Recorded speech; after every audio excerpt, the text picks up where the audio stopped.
Hi friends, I want to tell you a story today, full of surprises and feelings. I hope you like it and want to keep reading. Ready? Let's start.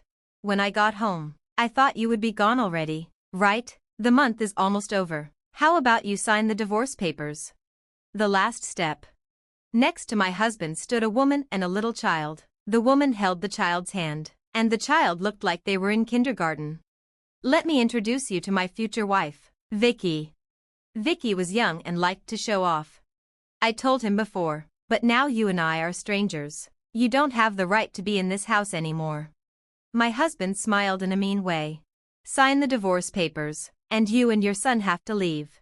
He looked at me and Rufus like he had one. He thought everything was going his way, but then he realized he was wrong and sat down. How could you do this? I thought you were just a useless housewife, my husband said quietly. Rufus replied, shocked. Ha, Dad, you don't know anything. Rufus showed him a book, making him confused and angry. My name is Miranda. I'm a housewife with a part-time job. I have a 16-year-old son and a husband who works for a trading company. He often travels for work, both inside and outside the country, so I mostly raise our son alone. Now, he has to work alone far away, so we almost live apart. We talk mostly online or by messages, even though he's still in the country. He can't come home for short visits because it's too far. He only comes home for Christmas, Thanksgiving, or Labor Day. Even then, he mostly visits his parents, who live about an hour away. So, we rarely spend time together as a family at home. The relationship with my husband is neither good nor bad. I think it's quite normal for couples who've been married for over a decade. We have familial affection, but the romantic spark seems to have faded. My husband works for a reputed trading company, so we've never faced financial difficulties, with him often away. I opted to be a stay-at-home mom when Rufus was younger, to ensure he didn't feel lonely, a decision my husband agreed with. However, as Rufus entered the later years of elementary school and my husband started his solo assignment, I noticed a slight annoyance toward me from him. My brother was the same at that age. It seems to be a phase they go through, so I started thinking about getting a job myself. It's okay if you want to work, but I don't want to be seen as a useless man, was my husband's first reaction when I discussed working. Choose something that aligns with your hobbies or gives you a sense of progression. While I thought any job would do as long as it suited me, I considered my husband's opinion and decided to work as an assistant at a flower arrangement class. I have a teaching certificate in flower arrangement, and since my husband's job involves dealing with people from overseas, I thought it would be beneficial.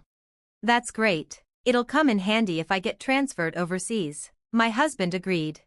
So, I've been continuing with that job since then. Although we don't face financial struggles, I still want to have a thorough discussion with my husband about Rufus's future. I've been thinking we need to have a proper talk about the future, I said. My husband's response put me at ease. Rufus is a freshman in high school and will be moving up to sophomore year this fall. It's about time he started seriously thinking about his future path. They're talking about me going back to headquarters this fall. It's perfect timing with the whole advancing to the next grade thing, my husband said during the summer holiday when he came back. But what he meant by future plans was something I never expected. I want a divorce. He just started saying that out of the blue, without even giving a reason at first. We've been living separately for a long time now, and I think that's reason enough for divorce. Now's the perfect time for both of us to start new lives. Wait, this is so sudden. It was like a bolt from the blue. I hurriedly tried to stop him from speaking further. You're calling it living separately, but it's just because you've been on solo assignments. I never intended to live separately. But you didn't come with me, did you? That's because of Rufus's school and your father. My father-in-law is alive and well, living alone in a retirement home. Originally, this house we're living in was my husband's family home, but when we got married, my in-laws moved out and into that retirement home. My husband and his father didn't have a good relationship. While my mother-in-law was alive, my husband still kept in touch with his parents, but after she passed away, he completely cut off contact. I told you to leave him alone, didn't I? He's in a proper facility, and we don't need to take care of him. But I can't just leave him like that. The strained relationship between my husband and his father wasn't due to any particular big reason, it was just an accumulation of small things over the years. Even though my father-in-law and late mother-in-law were both really nice people, and I had gotten along well with both of them, my husband had grown distant. I had kept in touch with my father-in-law even after he was left alone. I also visited his retirement home from time to time. You did that on your own, right? I never asked you to do that, my husband said coldly. That's true, but it's not so easy to just brush it off. And what about Rufus's school? You could have transferred him if you really wanted to. Didn't you say you wanted Rufus to go to that school? I reminded him. Rufus had taken the entrance exam and entered a private school with a combined elementary and junior high program. I did want that, but even so, if you really wanted to, you could have transferred him, right? But you can't just do something like that. So basically, you didn't choose to live with me. Then, he looked me straight in the eyes. So I'm asking you this. With that, my husband handed me a pre-filled form. I've come back, but you can't stay with me like this. I'll stay in a hotel or something. With that final statement, my husband left the house. I was left dumbfounded. Why aren't the lights on? Where's Dad? Rufus asked later that evening. He had gone to see a movie with his friends that day and didn't come back until the late summer sun had completely set. My husband had come back and left around mid-afternoon. I seemed to have been sitting there for hours, still frozen in place. What's this? Rufus asked, picking up the divorce papers that had been left on the coffee table in the living room. What should I do? What should I say to explain this? I hadn't even sorted out my own thoughts, let alone figured out what to say to Rufus. Seeing me frozen like that, Rufus let out a sigh and left the divorce papers behind as he walked out. Oh, not only my husband, but now even my son is abandoning me. As I sat there, dumbfounded, Rufus returned almost immediately. Eat up. You won't think straight if you're hungry. Eat well, get a good night's sleep, and then let's think about what to do from here, he said, handing me a plate with 2 large sandwiches on it. They were big, stuffed full, with filling overflowing from the sides. He must have put a lot of effort into making them. Thinking that, tears welled up in my eyes involuntarily. Just eat already, Rufus muttered, pretending not to notice my tears. And so I ate the sandwich, while crying. It was a simple sandwich, but it tasted better than any feast I had ever eaten. Since returning to his work-away-from-home assignment, my husband has sent me several messages. Here's what they basically say. I want a divorce by next fall. I'll make sure to pay Rufus's child support until he's an adult. Currently, adulthood starts at 18, but since he'll turn 18 while still in high school, I'll take care of him until he graduates. I'm astonished by the tone of his words, as if he's graciously agreeing to do us a favor. Rufus isn't just my child, he's our child. How can he speak so arrogantly about meeting his minimum obligations? When the unaccompanied assignment ends in the fall, I'll move back into that house, so you'd better prepare to leave by then. You should be able to find a decent place within half a year. I'll even cover the moving expenses, out of kindness. If he insists on us leaving the house, then of course, if we have to move, he should pay for it. But I can't fathom why there's such a need for us to leave this house.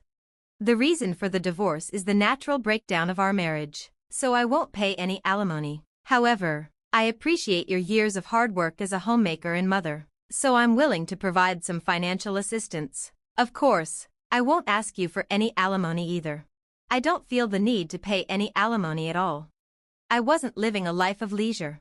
While it's true we lived apart, whenever my husband couldn't return here, I visited his temporary assignment location with Rufus, and we lived as a normal family. The idea of a natural breakdown is simply unacceptable. If you can't support yourself with your current job, I'm willing to help you find another one, but if that happens, you'll have to leave this town. I'm sure you wouldn't want to run into me. My job as a floral arrangement assistant alone isn't enough to support myself, but I can't accept being asked to leave this town and find work elsewhere. Why should I have to do that? I'll transfer custody of Rufus to you. He'll probably feel more comfortable with you, considering you've been living together for years. Besides, he's almost an adult. He won't need to rely on his parents forever. If you say Rufus needs something, I might consider discussing it. But I won't be requesting visitations.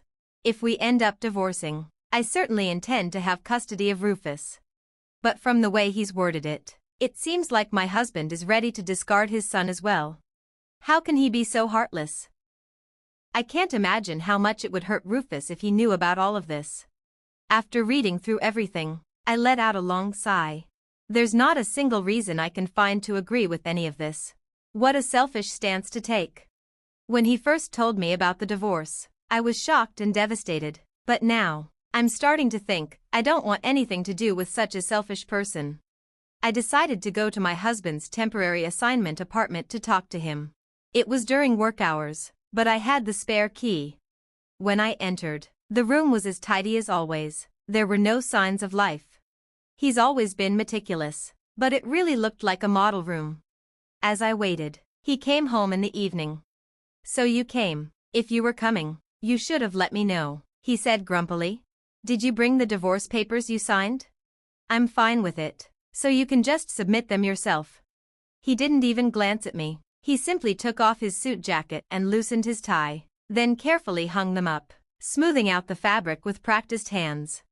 He was always like that. I remember when we used to live together, everything had to be neat, tidy, without a single flaw. Maybe this place was his surprise inspection site for women. If so, that's a shame. There's certainly no sign of that at all. "What did you do for dinner?" I asked. "I already ate. It's always like this. When was the last time we enjoyed a home-cooked meal together?" My husband took a cold beer from the fridge, sat down at the table, and started drinking. "You get it, right? Why I said I want a divorce. I'm tired of living like this for years." "Well, you should have told me you wanted me to come with you. Rufus and I could have joined you. And what about me starting to work, even part-time? There's a rhythm to life. I can't just ask you to throw it all away," my husband said, taking another sip of beer. After living like this for a while, one day he simply thought, maybe we don't need a family after all. He seemed to be insisting that the cause of the divorce was our separate lives due to his temporary assignment.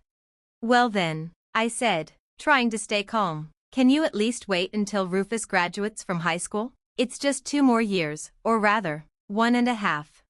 No, it has to be by next fall." "What's so special about that fall?" I asked. At those words, my husband reacted slightly, his expression flickered. "I told you, I'll be returning to headquarters. I thought it was a good opportunity. Can't we at least spend the last year as a family?" "No, it has to be by next fall." The discussion reached an impasse. His insistence was clear, he wanted a divorce by next fall, no matter what. Unable to do anything more, I left my husband's apartment and stayed in a hotel that night. I couldn't bear the thought of waiting there, in that room, with him. The next day, I left. I stopped visiting him after that. It was pointless. I realized that much. We communicated only through recorded messages, and I began preparing for the autumn ahead. First, I brought up the parts of his proposal that I couldn't accept. I wanted him to pay Rufus's tuition until he graduated from college. If he refused, I wouldn't sign the divorce papers. Then, an angry call came. I said, "Until he's an adult. If you don't like that, I won't pay a penny of Rufus's support after the divorce." "That's impossible," I replied. "Until we file for divorce, we're still married. Besides, you have a legal obligation to support Rufus until he's an adult." After several exchanges on the matter, my husband finally gave in. "Fine, I'll pay for Rufus's tuition until he graduates from college, but only for 4 years. If he repeats a year or something, I won't pay for anything beyond that." "Okay, I understand. I'll count on you for the next 4 years, and please, make sure to formalize it in writing." "Do you not trust me?" "Of course not. There's no way I could. You suddenly presented divorce papers for such a reason. If it's not properly documented, who knows when you might change your mind. If you won't listen, we'll go to divorce mediation. If we can't settle it there, then it's off to court." After I said that, he brought the paperwork. "I won't pay any consolation money for the divorce." "Fine, that's perfectly fine with me. Of course, I won't pay either." "Got it. Then hurry up and file for divorce." Each time he spoke, I pointed out the parts of the divorce terms that I couldn't agree with. Now, about the division of assets, I expect that to be done properly as well. I supported you while you were unemployed, and you still intend to take more from me? I wasn't just being supported by you, I was raising our child. If you're going to call that being a jobless parasite, then let's settle it in mediation or court. With that, my husband reluctantly agreed to the division of assets, and of course, we had it notarized. My husband had a high income, so it amounted to a considerable sum. That should be enough. Hurry up and file for divorce. Well, it's fine until next fall, right? There might still be some things left to handle, so please wait. If you think I'll withdraw the divorce just because you drag it out like this, you're mistaken. As autumn approached, my husband became increasingly irritable. Why are you so worked up? A little delay won't hurt, will it? It's a big deal. Do you have some urgent reason for rushing this? If you do, tell me and I'll consider it. Even if I offered concessions, he insisted there wasn't such a thing. Then I don't think there's any problem if I don't agree to the divorce until I'm satisfied. Well, for now, I'm the one in control. I'll let it drag on until I'm satisfied. While I hesitated to sign the divorce papers, I continued to make progress on various matters, and several months passed quickly. When will you finally submit the divorce papers? Summer has already begun. My husband, who hadn't returned even on Memorial Day, sounded impatient. Well, summer has arrived indeed, but there are still 3 months until fall. A little delay shouldn't be a problem, I think. Even so, I'm telling you to file for divorce by the end of the fiscal year. I want to be divorced by the time I return to headquarters. Even if you say that, I'm not able to make up my mind right away, and there are many things to do. I evaded my husband's demands with ease. By the way, have you already decided on a place to live? Don't worry, that's already taken care of. Good to know. By the start of the new fiscal year, I'll be commuting from that house. My husband let out a relieved sigh at my words. Please be careful on your way back.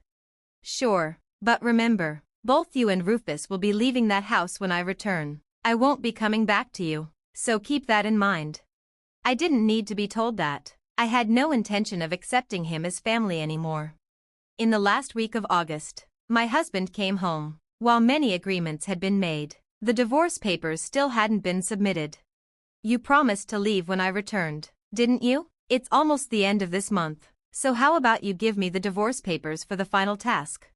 Next to him was a woman and a child. The woman was holding hands with a child about kindergarten age.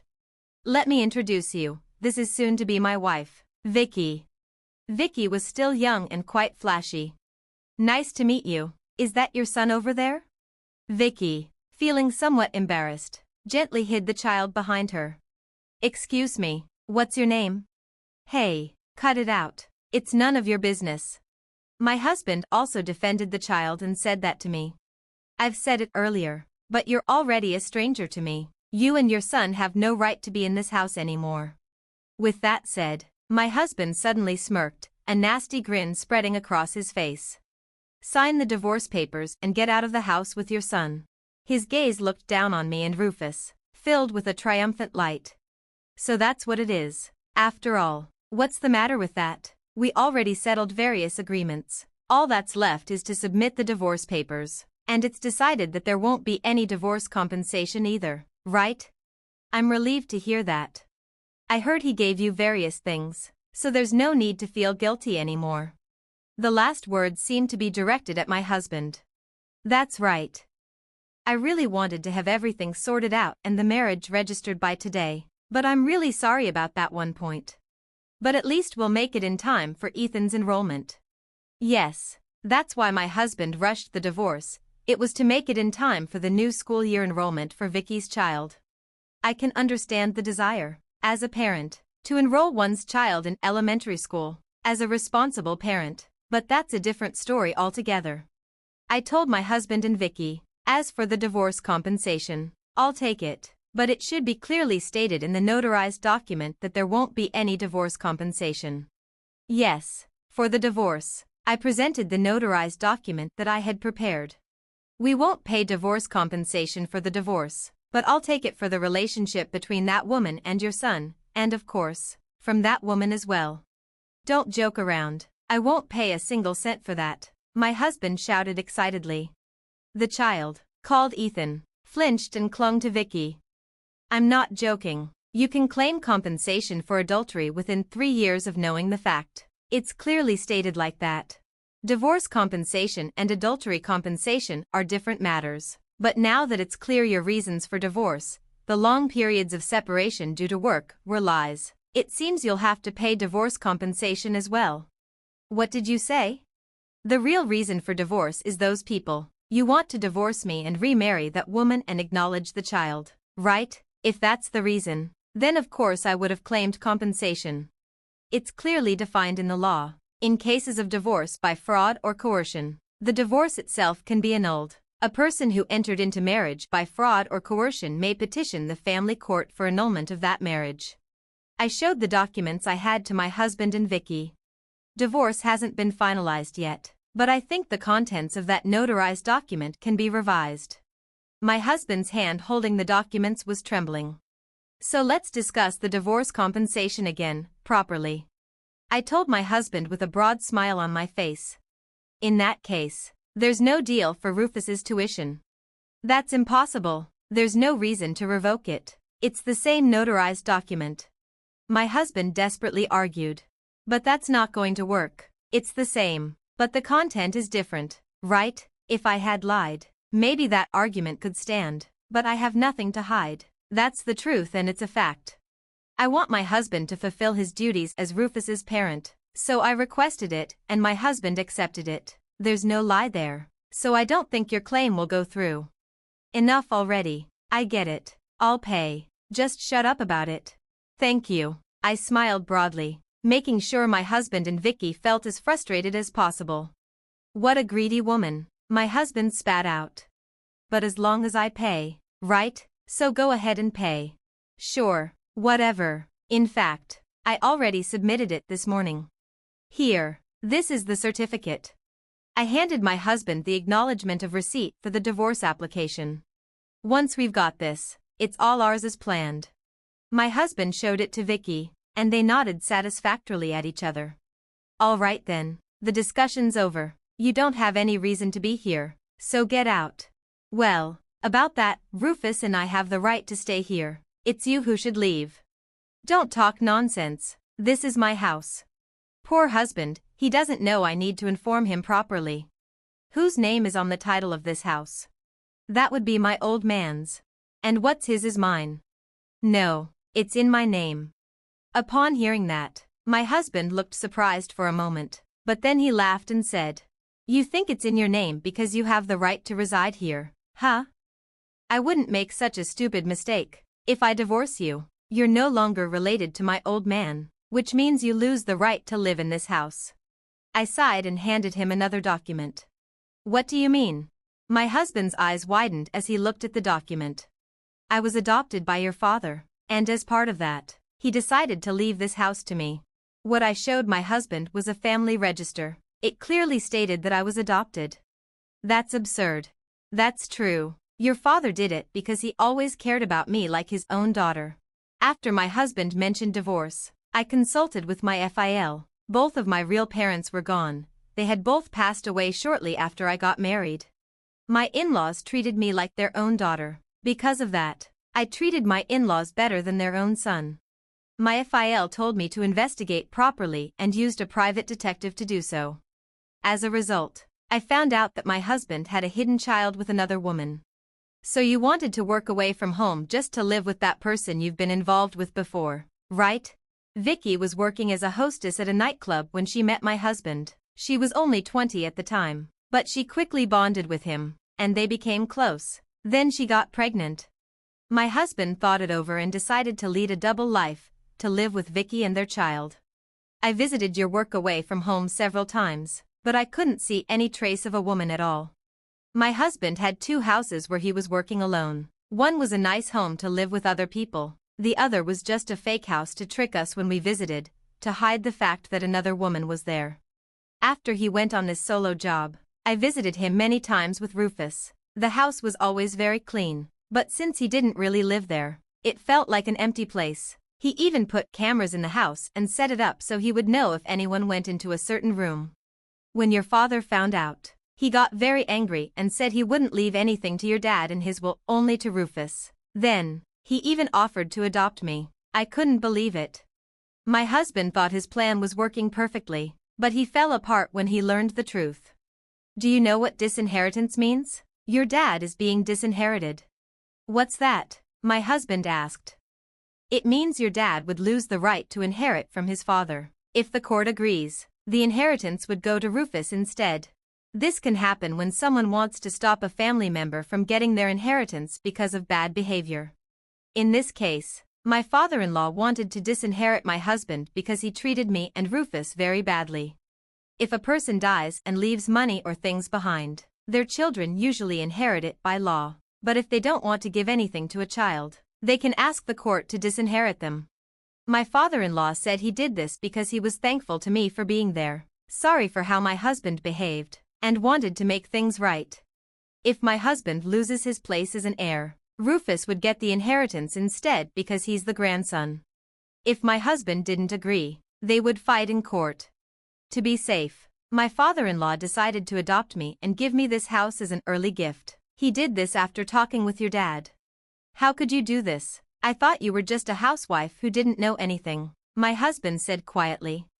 Rufus said, surprised, Dad, you didn't know about this?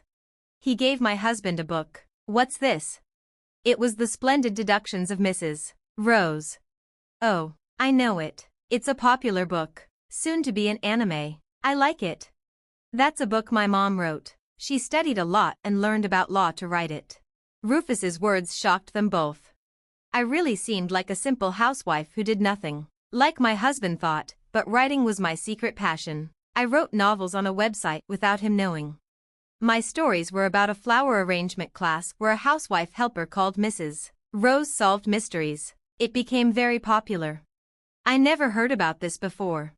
I wanted to tell you soon, especially since it's becoming an anime, but you brought up the divorce first, so it's too late. Well, the money from the book and anime is ours, right? We have to share it, my husband said. No, the divorce is finished. That money is mine now.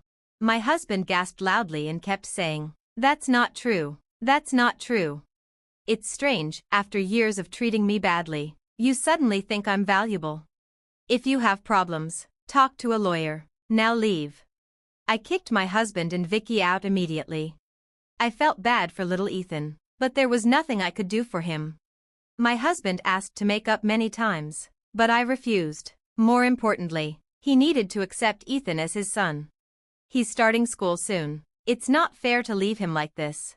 Later, Vicky also pushed him to accept Ethan, and they got married to be proper parents for their child.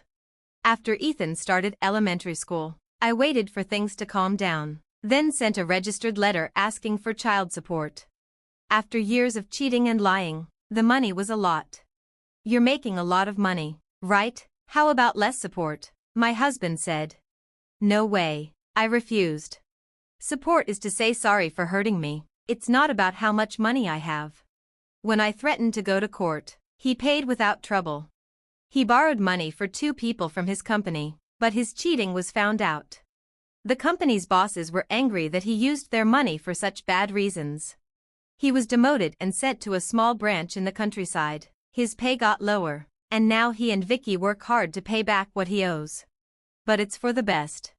Ethan can start fresh in a new place without knowing his parents' past. No child should suffer for their parents' mistakes. After the divorce, my stories became anime as planned and got very popular. Merchandise was made, and even with ebooks becoming popular, printed books with extras sold very well. Editors keep asking me to write more, so I'm busy and don't think about old hurts. My anime also showed overseas and got great feedback. Rufus grew up honest and strong despite everything. He said he wants to find what he really likes and is good at during his 4 years at university. It's my life, so I won't depend on Mom. Even though he says that, I wish he would rely on me a little more. For now, I'll write a new story about a cheeky college student. I think it will be a hit too. Watching my strong son, I feel hopeful and happy.